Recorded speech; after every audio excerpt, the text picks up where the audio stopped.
thinking about being a real estate agent, huh? Sweet. I'm sure you've heard some great information about and all the hype about getting into real estate. What I'm going to tell you is the things that they don't necessarily tell you as they're trying to recruit you into this business. So stick around. I've got some good info for you.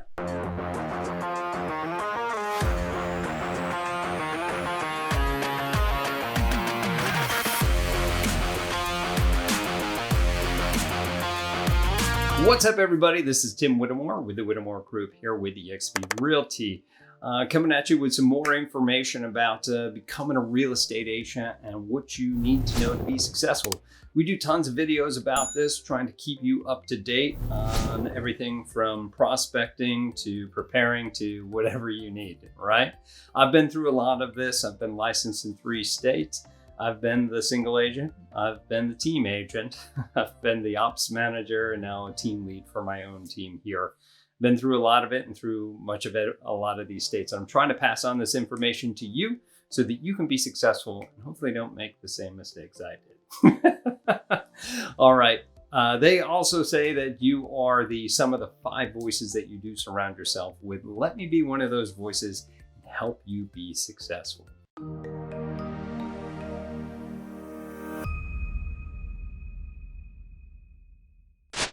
Okay, so let's move into real estate, right? Being a real estate agent sounds super fun, right? All right, what do people think about real estate agents? Well, they just show homes, right? They got their cool face and name on the sign. They look pretty good, and they get to show those homes too and maybe market them online. They have so much freedom and time that they can just choose when they want to work and wake up at noon and still make a really nice 6-figure income, only just working on pretty properties. Just everything is just perfect. It is easy. If you believe that, well, I got some info for you. All right, what is the reality, Tim? Seriously. All right. Some of those things are kind of true to a certain extent, but it never is easy. I guess it really compares to whatever job that you came from prior to this, because most people don't start in this industry. When I came from being a flight engineer on a C-130, which is a military aircraft, it was much easier here than it was in certain places like flying in Antarctica or in a war zone. But again, it's apples to oranges, right? The amount of stress and things that you put your body through. It is all relative, but you have to come into this industry, regardless where you come from, and be very humble about it, because you don't know what you don't know when you first get into this. So what's the reality? What's the reality of this? Well, some things that you need to know is that you're commission only. There are some bigger metropolitan areas that allow you to go on to, say, a real estate brokerage or team, and then just work for a salary. Some of those usually need some experience going into, like a specific listing agent or buyer's agent, and then you get paid pretty good for that money that you're actually procuring. But the majority of the industry is going to be commission only. So know that. You're also going to have to split your commission that you make, that percentage, right, off of your buyer seller commission. And you're going to have to split it with the broker. What they don't tell you is what that is. It's because it's always different. You have so many different splits and so many different models of brokerages out there. You have some that give you 100%, only pay some fees.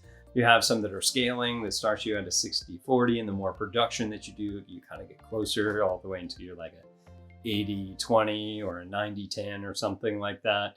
But know that there's always going to be somebody taken from that commission pool.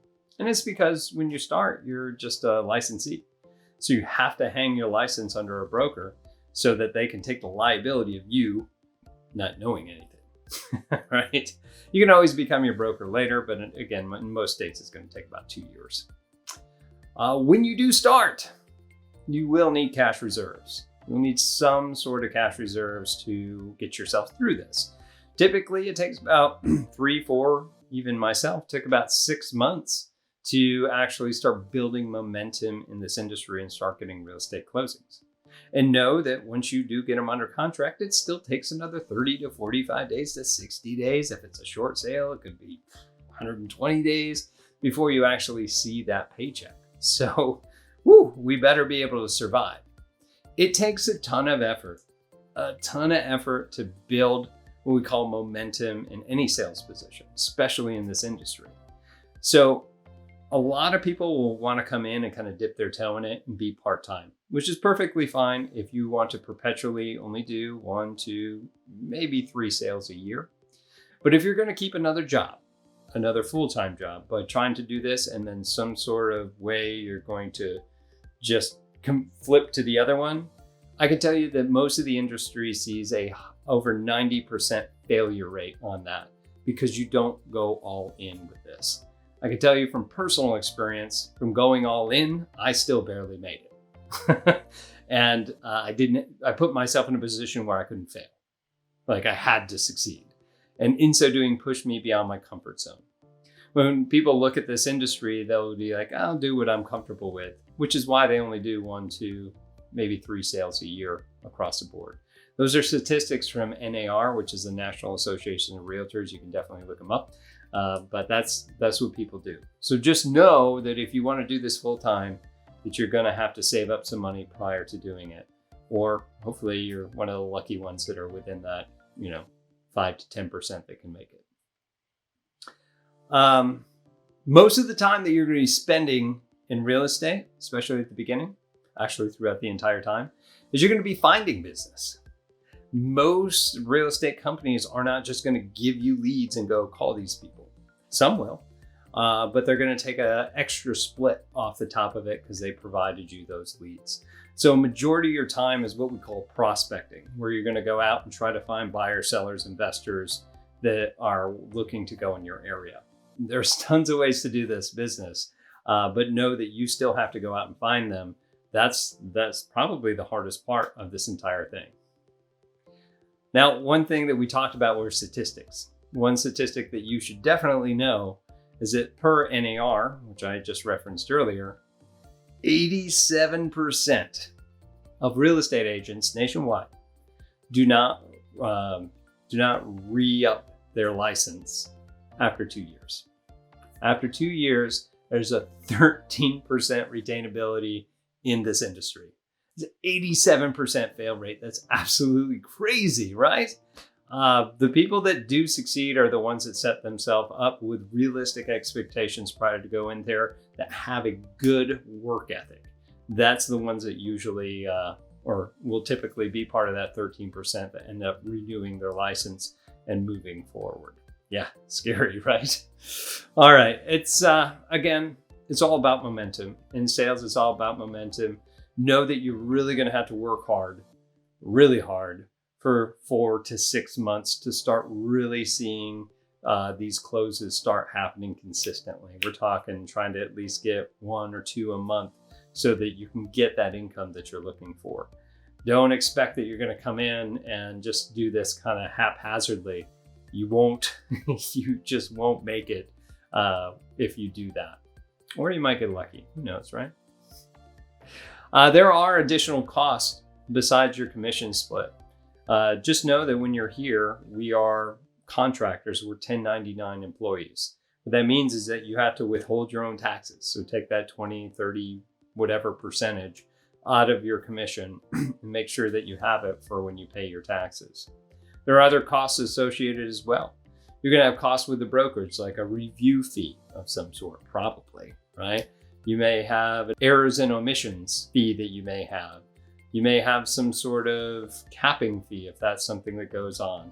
Now, you also have the fee of doing business. You're going to need internet.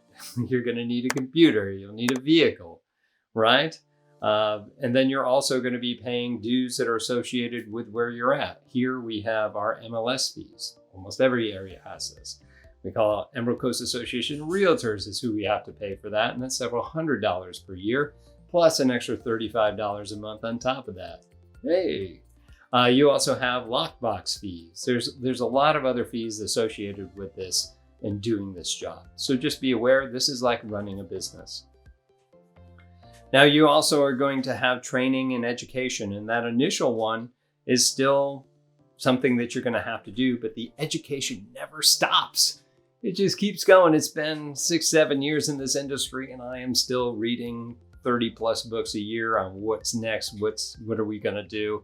Like, these are those things that keep us ahead of the market, that let us continue to be some of the top producers and grow throughout the industry.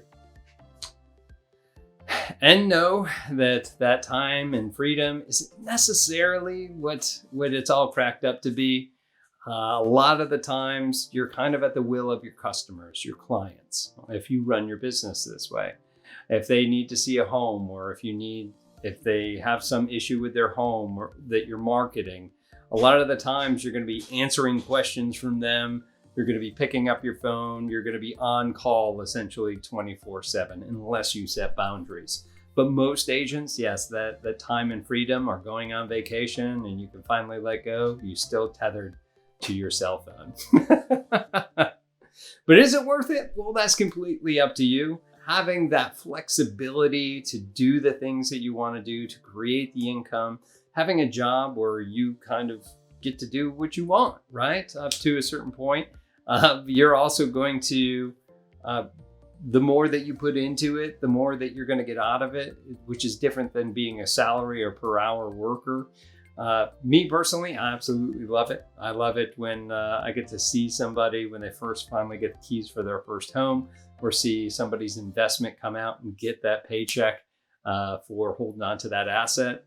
I think it's absolutely awesome to be in this industry. It's very, very rewarding, but don't expect it to be easy. It's definitely never going to be that way.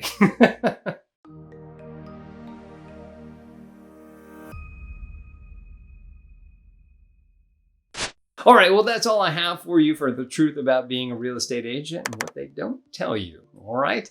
If you have any questions about anything that I said here, please leave it in the comments below. If you want to reach out to me directly, you're curious about getting into this industry, I'd love to chat with you. Give me a call, text, email, find me on social media. I'd love to help you any way I can. But again, I'm Tim Whittemore with the Whittemore Group here with eXp Realty. We'll see you in our next video. Take care.